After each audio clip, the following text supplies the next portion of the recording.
পুরো দিন একটা কেটে যাবে সুন্দর কি। হ্যাঁ, ফ্যামিলি নিয়ে আসতে হবে, বিশেষ করে বাচ্চাদের জন্যই আসাটা দরকার।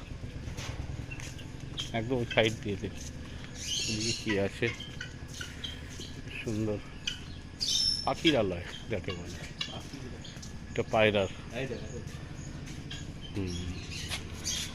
এটা কি টার্কি টার্কি টার্কি বার্ড।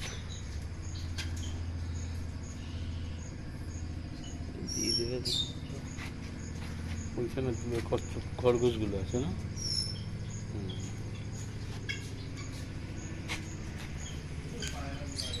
বিভিন্ন রকম পায়রা।